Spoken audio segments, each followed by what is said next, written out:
सूर्य बादशाह ने गांव-गांव अपने मुरीद भेजे और हजारों की तादाद में गाजी भर्ती किए। इन गाजियों को गड़ंग बंगले में अस्करी तरबियत दी जाती थी।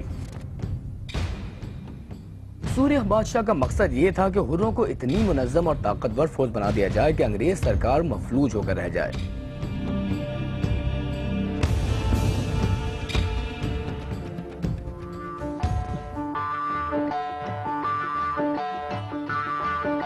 सैयद सिबगतुल्लाह शाह सानी की तालीमात की खास बात इनकी मजहबी रवादारी थी।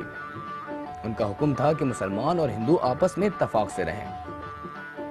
मगर उसी जमाने में मस्जिद मंजिलगाह का वाक़या हुआ।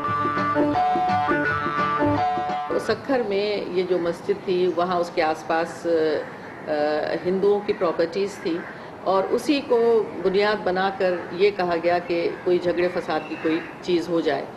इस सिलसिले में पीर सिबगतुल्लाह शाह ने अपने साथियों को और अपने लोगों को ये ख़ास हिदायत दी थी कि इस तरह की अगर कोई चीज़ होती है तो उनकी हिफाजत की जाए।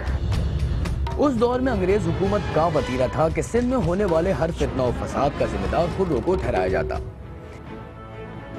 किसी सबूत के बगैर इन्हें गिरफ्तार कर लिया जाता। अंग्रेज इंतजामिया ने हुर्रों की धड़ाधड़ गिरफ्तारियां शुरू कर दी।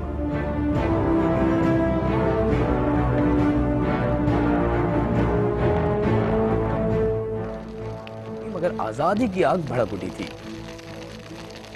आखिरकार 1941 में सूर्य बादशाह को कराची में नजरबंद कर दिया गया। मगर वो नजरबंदी तोड़कर गड़ंग बंगले वापस पहुंचे और मुरीदों को मुनज्जम जद्दोजहद रखने का हुक्म दिया।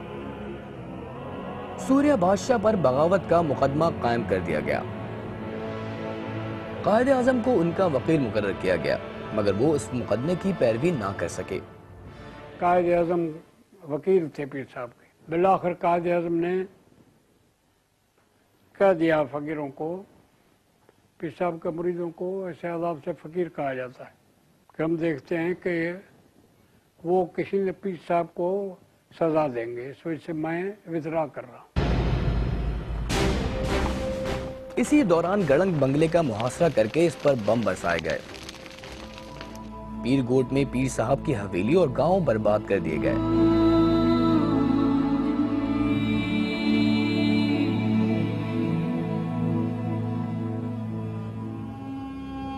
और फिर 1941 में सूर्य बादशाह को गिरफ्तार करके सिंध में मार्शल लॉ नाफिज कर दिया गया।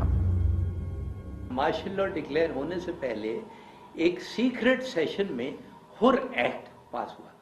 उस हुर एक्ट का पूरी टाइटल थी सप्रेशन ऑफ हुर आउटरेजेस एक्ट, और ये एक सीक्रेट सेशन में पास हुआ।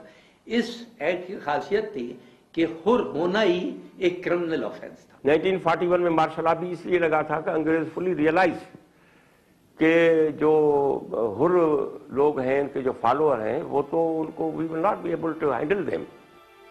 सूर्य बादशाह पर सेंट्रल जेल हैदराबाद में मुकदमा चलाया गया।